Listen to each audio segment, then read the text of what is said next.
New York Parrot TV, the voice for humanity. Imagine a media platform that reshapes the conversation, empowers your voice, and redefines the Bronx community. Bronx Post, changing the reality, changing the narrative. For businesses, politicians, and government agencies, we offer targeted advertising solutions that drive results. Amplify your message. Reach the heart of the Bronx and beyond. Our platform connects you to the community. Learn more. Email info@bronxpost.com or call 718-892-5555. Visit www.bronxpost.com for breaking news and updates. Bronx Post, changing the reality, changing the narrative. Okay, welcome to Talking Politics. My name is Robert Press. I am a reporter for the Bronx Post, as you can see by my official New York City press card, and I write for the Bronx Post and Parkchester Times, both like this show, are part of Parrot Media Corporation. I also contribute to the Co-op City News, have a blog at www.100%.blogspot.com, and Facebook pages 100%. And what is going on in your community board. The views expressed on this show are those of the host, any guest, or anyone commenting at the bottom of the screen, and not necessarily that of Parrot Media Corporation. Let's go to the weather report. Today, Friday, is going to be a hot day with a high of 96. That will feel like 105 degrees outside. So please stay hydrated. This very hot and humid Friday with storms that could start sometime later in the afternoon, going into the nighttime. Saturday will be much nicer for a beach day with a high of 88. Sunday it goes down to 85. Goes back up to 89 on Monday, and Tuesday could bring the next heat wave with 3 days of 90-degree weather or higher. Now, in case you have not heard, wrestling legend Hulk Hogan, or Terry Gene Bollea, has which is his given name, has died of what is being called a heart attack at the age of 71. Hogan was the World Wrestling Federation world champion who made the WWF a national brand of wrestling in the 1980s. Also, unfortunately, this week, there were some other people who passed away. Chuck Mangione, a two-time Grammy Award winner, musician who made the jazzy single Feel So Good and became a voice actor on the TV animated show King of the Hill, passed away on July 24th. Ozzy Osbourne, at the age of 76, Black Sabbath's frontman and a rock and roll legend known as the Prince of Darkness. Malcolm Jamal Warner, at age 54, who best known for his role as Theo Huxtable, the only son of the Crosby character on the Crosby Show. He died in an accidental drowning this week in Costa Rica. And Connie Francis also passed away this week. So it has been a sorrowful week this week. Now, let's go into some even more sorrow world news.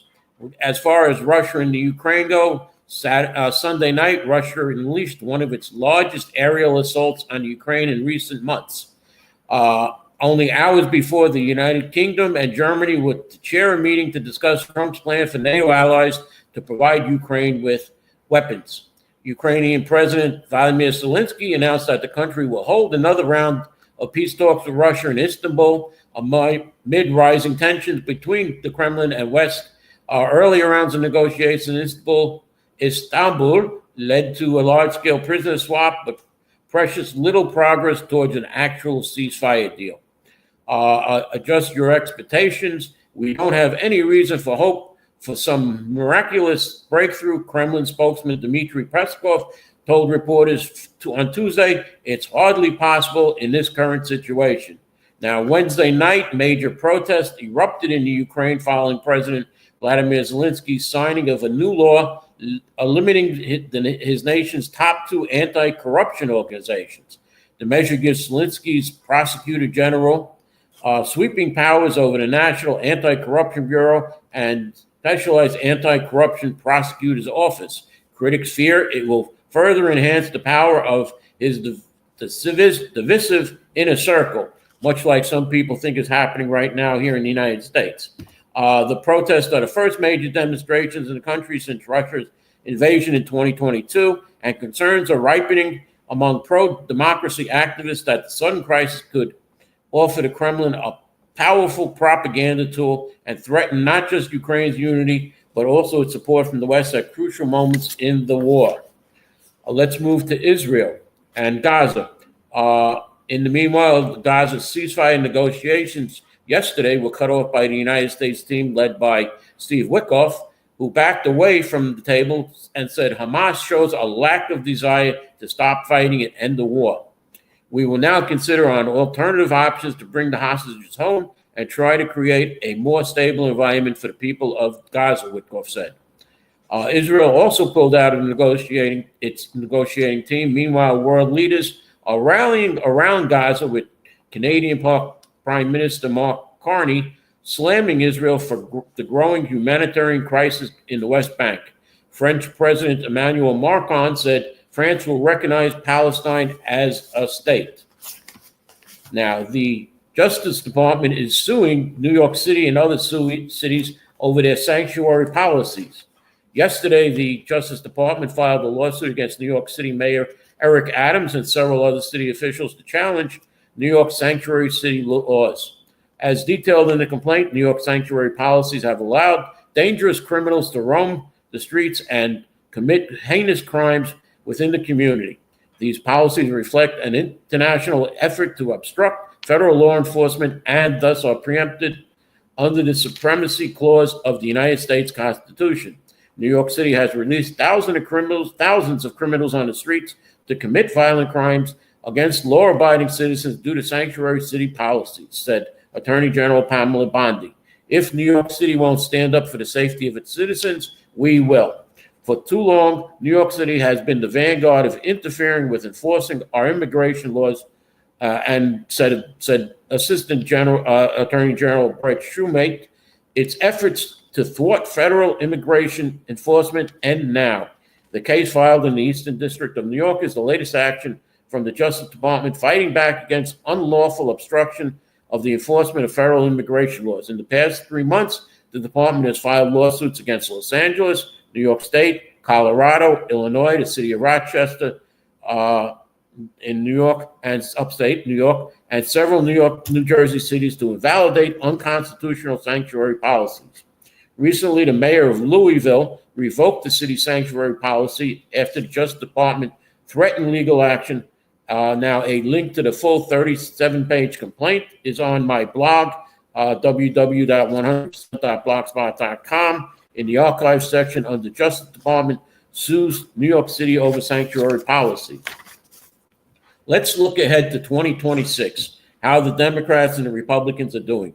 And are the Republicans actually in better shape than conventional wisdom would suggest as midterms ramp up? We learned this week that the Republican National Committee is sitting on vastly more cash than its Democratic counterparts. The RNC has $81 million in cash on hand. The DNC just $15 million. And while the second quarter sums raised by both are roughly similar, Republicans have the financial edge, $32 million to $29 million.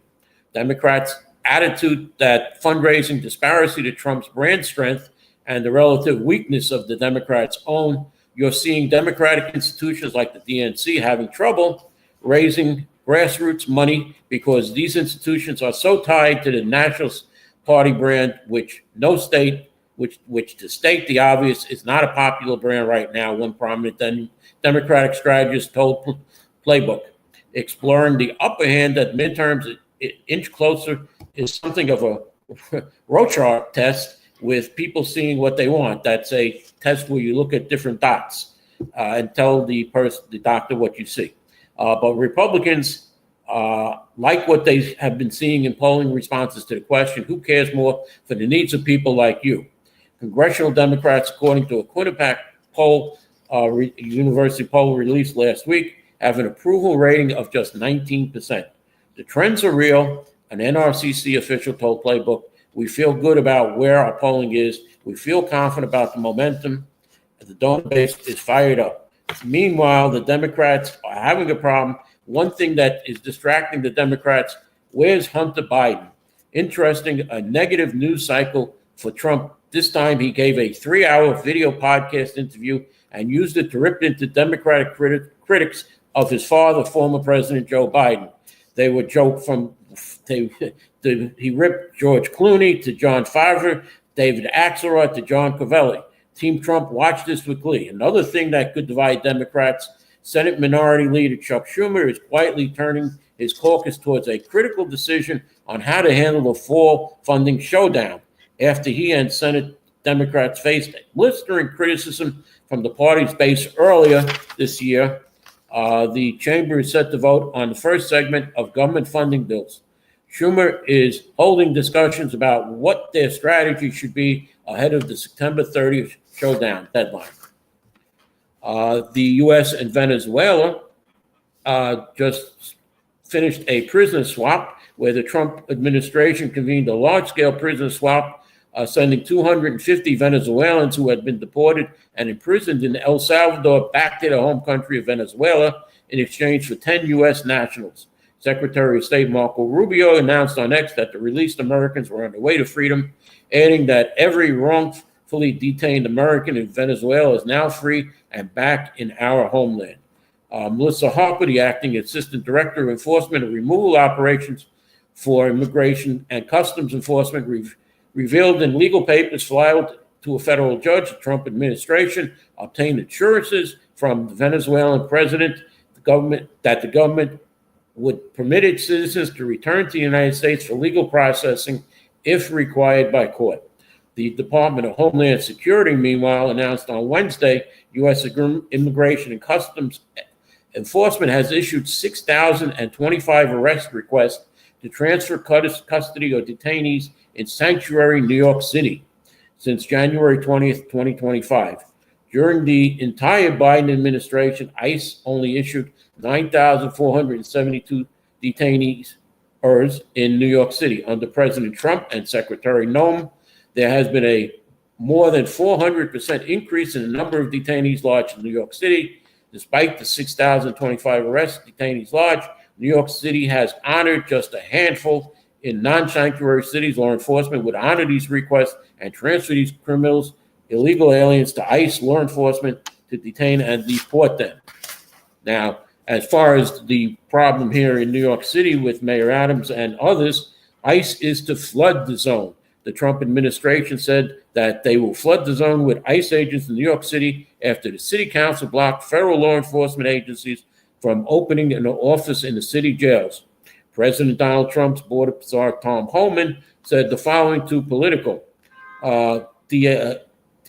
Homan joins Department of Homeland Security Kristi Noem to deliver the message at One World Trade Center after an off-duty federal customs officer was shot by an undocumented immigrant in an attempted robbery Saturday night, Noem said. You don't want to let us in the jails to arrest a bad guy in the safety and security of the jail, Homan said. So what we're going to do is we're going to put more agents in New York City to look for that bad guy. So sanctuary cities get exactly what they don't want, more ICE agents in their community. Mayor Adams said he welcomes more ICE agents if they're going to help the city go after dangerous people, like the alleged shooter, but said that if it's going to be an everyday individual who's trying to complete the path, who are trying to be a citizen, I don't think we should do that. And there's been problems at 26 Plaza, Federal Plaza, where some detainees are being held or being processed, as the Trump administration says. They classified the lower Manhattan space where migrants are being held, that it is key to whether House members are permitted inside to conduct oversight. It's a detention center, according to congressional members, Democrats, migrants, and their advocates. It's a processing center, says Department of Homeland Security officials. Members of Congress, Nydia Velázquez, Adriano Espaillat, Dan Goldman, and Jerry Nadler are considering their options for recourse after repeatedly being denied access to the 10th floor of 26 Federal Plaza. Their roadblock has been Trump's administration's claim that the space isn't a detention facility in the first place. Tuesday, new videos captured what Espaillat has called the notorious 10th floor. They showed about 24 migrants. Imagine a media platform that reshapes the conversation, empowers your voice, and redefines the Bronx community. Bronx Post, changing the reality, changing the narrative. For businesses, politicians, and government agencies, we offer targeted advertising solutions that drive results. Amplify your message. Reach the heart of the Bronx and beyond. Our platform connects you to the community. Learn more. Email info@bronxpost.com or call 718-892-5555. Visit www.bronxpost.com for breaking news and updates. Bronx Post, changing the reality, changing the narrative. Okay, let me thank my producer because I forgot my time was there for a commercial, and we'll forget about 26 Federal Plaza until next week or whatever. In a complaint, indictment, and public court filings against Michael Gann of Inwood, New York, it's a Five Towns area of Long Island, it is alleged that he manufactured at least 7 improvised explosive devices, IEDs, stored at least 5 IEDs and shotgun shells on adjoining rooftops of residential apartment buildings in Soho neighborhood of Manhattan, threw at least one of these IEDs onto the subway tracks of the Williamsburg Bridge, and subsequently lied to law enforcement about having disposed of the explosives and supplies in a dumpster. The indictment says in about May 2025, Gain ordered approximately 2 pounds of potassium percolate and approximately 1 pound of aluminum powder, precursors chemicals online with over 200 cardboard tubes and 50 feet worth of fuses. And it says in about June 25, Gannon received his packages containing the precursor chemicals and other supplies. He mixed the chemicals together, applied a flame to the mixture, caused an explosion. He subsequently assembled at least 7 IEDs using the chemicals, cardboard tubes, and fuses. Then it says in about that he conducted internet searches during the same time related to explosives and firearms, including, will I pass background checks, gun background check tests? Can I buy a gun in any state without a federal firearms license? 3D gun printing, gun stores, chlorine bomb, how to make flash powder from household items, what to mix with potassium percolate to make flash powder, aluminum powder, black powder nearby, quarter stick firecrackers, half stick dynamite, and rechargeable nail guns to shoot into steel. So be careful what you look for on the internet. And just hours before he was arrested with an IED on his person, he posted on Instagram, who wants to go out and play like there's no tomorrow? So it's a good thing we got him off the streets. Now, Florida Governor Ron DeSantis said yesterday that his state is malapportioned and should redraw district lines ahead of 2026. This is the latest attempt by a Republican state governor to gerrymander new Republican-friendly seats before the midterm elections. And now New York Democratic Governor Kathy Hochul is embracing the prospect of new districts in her state. She says, all is fair in love and war. We're following the rules, Hochul said, adding that other states don't follow the rules. And we're going to see what our options are amid President Donald Trump's push to redraw red state lines like Texas to help Republicans gain control of the House. Now, as other things she's going to do,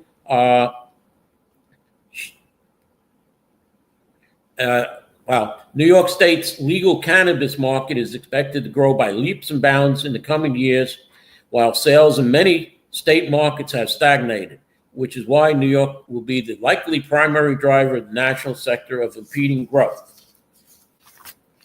The Metropolitan Transportation Authority highly anticipated Metro North Penn Station East Bronx Access Plan project has run into another delay that will be pushed off from 2027 to 2028 at the earliest, the MTA says. The project would extend Metro North access to Penn Station by building 4 new Metro North stations in East Bronx, one of the city's most dire transit net deserts. The stations in Hunts Point, Parkchester / Van Nest, Morris Park, and Co-op City would put 500,000 residents within 1 hour of a railway, which is Metro North's largest expansion since its conception in 1983. The $3.1 billion venture broke ground in 2022 and was originally slated to be completed in March 2027, got pushed back to late 2027, and now it looks like it's being pushed back into 2028. The delay in Penn Station access is a major setback for Bronx residents who are counting on shorter commute times and equitable transit. Council member Amanda Farrier said, we waited 2 years to have Metro North access to the east side of the Bronx. We are hearing that the delays are not Metro North, but Amtrak. Council member and land use chair Raphael Salamanca told City and State. The blame for this delay this time was directed at Amtrak, a partner which has been slow to provide weekend outages to the Hellgate line, which the project uses. The delay was first reported by Cranes New York. The MTA partnered with Amtrak to develop the new station since Amtrak owns the line and the Hellgate line. We have, as far as the mayor's race goes, count former Republican Governor George Pataki among those who think Curtis Sliwa's long shot bid for New York City mayor has a chance. Pataki, the Republican who won statewide office, told John Catsimatidis on his WABC radio show Sunday the Guardian Angels founder is doing better in polling than expected. I still think Curtis can still win the race, Pataki said. No one knows the city better than him. He expects Sliwa to get access to public matching funds while Cuomo and Adams are hamstrung by running on independent ballot lines. Cuomo and Adams don't have a party line, Pataki said. No one has won without a major party line. Running on with an R next to your name in deep blue New York, also facing a challenge, though some New York Republicans have privately lamented that Sliwa, a media savvy but an eccentric figure, is their nominee. Sliwa, for his part, insists he's not leaving the race. He also has a independent line. I believe it's the pet line or something similar to that. Curtis Sliwa was in the Bronx yesterday, stopping in at Tommy's Pizza on East Tremont Avenue to meet and greet people and walk around before going to Marina Del Rey for the Bronx Dominican Day Parade Gala. Now, as far as other endorsements, a coalition of law enforcement unions endorsed current Mayor Eric Adams' campaign. The newly formed dubbed New York City Uniformed Forces Coalition 2025 includes nearly all city police, corrections, and sanitation unions that have formally backed Mayor Adams' re-election. Notably missing, though, from the announcement were representatives from the Police Benevolent Association, the largest police union in the country, which backed Adams in 2021. The PBA attended the first coalition meeting, but leaders decided to break away from the group and make their own endorsement. The police unions opted to stay silent during the primary election. Sources say there was little appetite among the ranks to back Cuomo, who they see as the architect of the state's controversial criminal justice reforms in 2019, and fears that a left socialist Zohan Mandani in City Hall after his calls to defund the police. And former Governor Andrew Cuomo at a little meeting in the Hamptons said that he will pack his bags and flee to Florida if he loses the New York City mayoral race to socialist Zohan Madani. It's all or nothing. We either win or I move to Florida. God forbid, Cuomo told business leaders at Honcho's at Hamptons before being hosted by supermarket mogul and TV radio host John Catsimatidis on Sunday. The statement drew laughs, and Cuomo's campaign later insisted he was joking. It was a wow line. It got everybody's attention. Cuomo, who lost the Democratic primary last month to Mandami, is running in November's general election as an independent, repeatedly referred to the 33-year-old socialist as a kid throughout the breakfast. Now, as far as Mandami goes, a growing number of labor unions and elected officials have endorsed Zohan Mandami for New York City mayor since he won the Democratic primary in June, but some key New York power brokers in Washington continue to hold back, including top Democrats in the House, like Brooklyn Congressman Hakeem Jeffries. Now, some Democratic strategists are warning of the foot dragging could alienate young voters, and Democrats will need to take back Congress and the White House in the coming years. Jeffries met with Mandami last week in Brooklyn. Speaking to the press on Monday, he said he did not offer an endorsement. Instead, he said they were going to get together once again to talk. Their meeting came weeks after Mandami, a Democratic socialist, beat Cuomo by double digits in the primary. And Spectrum News asked Nydia Velázquez and Alexandra Ocasio-Cortez, who backed Mandami during the primary, about the reluctance of some leaders to offer an endorsement so far. Look, everyone has to do what they have to do, but I hope that for the sake of cultivating young voters, we come together and endorse him, Velázquez said. Everyone has to go through their process, but I believe in our party unity, and I'm looking forward to that occurring, Ocasio-Cortez said. Another member of the New York delegation who has not endorsed Mandami is Representative Yvette Clarke, Jeffries' neighbor in Brooklyn. Noting the large Jewish community in her district, she said she wants to clarify his past comments about the term infidel, and she said she expects to meet with him when he returns from overseas. He is right now Assembly member and Democratic nominee for mayor of New York City, said he was visiting Uganda, where he was born, in a break from the campaigning from the general election. As far as some other news, the public advocate is calling on Mayor Adams to once again resume his regular media briefings. The self-titled most transparent administration in history hasn't had its regular off-topic media availability in a month.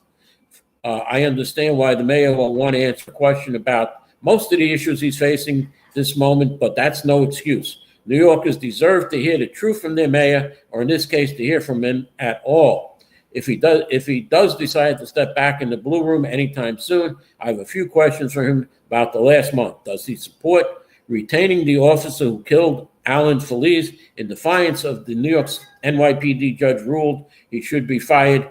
How can he justify keeping that officer while immediately firing 30 others without reviewing their individual cases?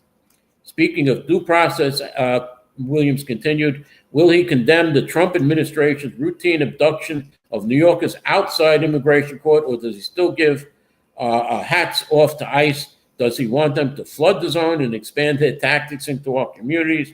And lastly, does he understand that his moves against the press freedom are just another way he mimics Donald Trump? No, I can mention Jeffrey Epstein. It's just that there's no real news about him. They're talking. This is one of my friends, Kevin Diola, just commented about Jeffrey Epstein. The Attorney General, Pam Bondi, said that she is looking at the papers and they will be released soon. And yeah, well, we've just answered that, Kevin. There will be 5 ballot questions on the back of your ballot in November, in addition to electing a mayor and a city council member for 4 years. New Yorkers will vote on a package of revisions to the city charter, a document informally known as the New York City Constitution. The revisions should make it easier and faster for City Hall to get housing built across the 5 boroughs. The city zoning code determines what can be built, where last year the Adams administration orchestrated an upzoning much of the city through its City of Yes initiatives, building 80,000 of the 500,000 the city says it needed. To get there, developers will have to apply for zoning changes through the ULURP process currently, which is a 7-month period. And city council members often have deference, which means they can veto a project, like local city council member veto or said that she is opposed to the Bally's Casino. It appears, though, that the Bronx delegation here of the Bronx Democratic Party has lobbied Mayor Adams to see if Mayor Adams will veto that council vote, which the council would need 6 more members to override the veto. There were only 28, 34 are needed for an override of the veto. Now, let me get to the 5 questions. Question 1 would create a fast-track approval for publicly funded affordable housing, including a mechanism to bypass city council members in the 12 districts that produced the least affordable housing over the last 5-year period. Question 2 would create a fast-track approval for modest housing projects. Think new buildings under 45 feet, allowing small developers to rake in on the projects that would never be possible today. Question 3 creates an appeals board consisting of the mayor, the city council speaker, and the borough president, any 2 of whom can override objections of a local council member. Question 4 digitizes the city map so developers and city staff don't have to waste hours going back and forth through hand-drawn maps from the 19th century. Question 5 moves all city elections to even years, subject to approval by the state legislature. Now, as far as one other thing that you should note, the state legislature has passed a new proposal that was the old 421A. It's now 495A. I believe that's the number, or 295A, which mandates that any building with more than 99 apartments be given the construction workers be given $40 an hour. So what you're going to see are more 99-unit buildings being built in the Bronx and the city. As a matter of fact, there's a 99-unit building that's being proposed for the old Apple Bank on Pelham Parkway. There is a nonprofit that will take down the old Apple Bank and put up a 99-unit for supportive housing. They will be studios most likely, and they will be the rent will be cheap enough for people to afford it. It will really be affordable housing. Now, I'm going to close on one thing that after years of planning a new jail bed in Bellevue Hospital for seriously ill detainees from Rikers Island, we'll get to that, and that'll be my final point. Has been mostly ready to open since January, but it sits empty because jail officials say they don't have enough officers to operate it, and state inspectors say it's not safe enough. And as AJ mentioned, there was a street co-naming, as I mentioned last week, for Sandra Pavone. I met AJ there. I've invited him to come on the show. AJ, when are you going to come on the show here so we can have a nice talk about some of the local issues that are affecting both of us? So with that, I'm going to sign off. Thank AJ, thank Kevin, thank everyone else who was watching, anyone who watches on YouTube at a future time. Thank you for watching, and I see you next week here on Talking Politics.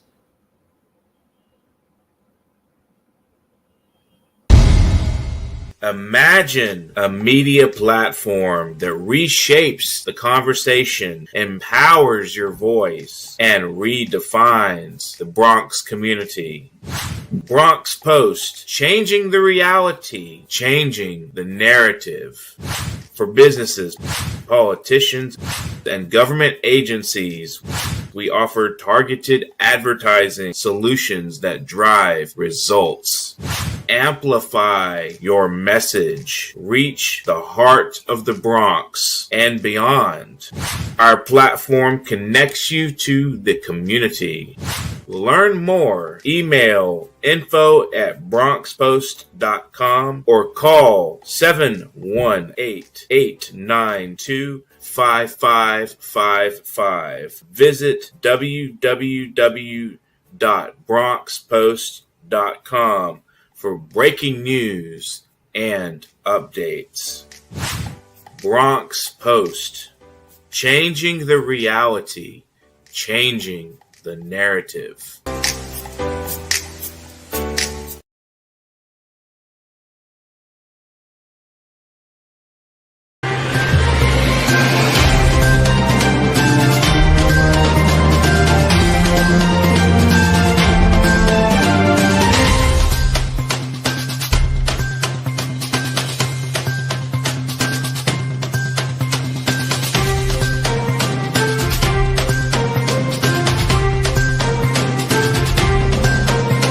humanity. Keep watching. The politics. Every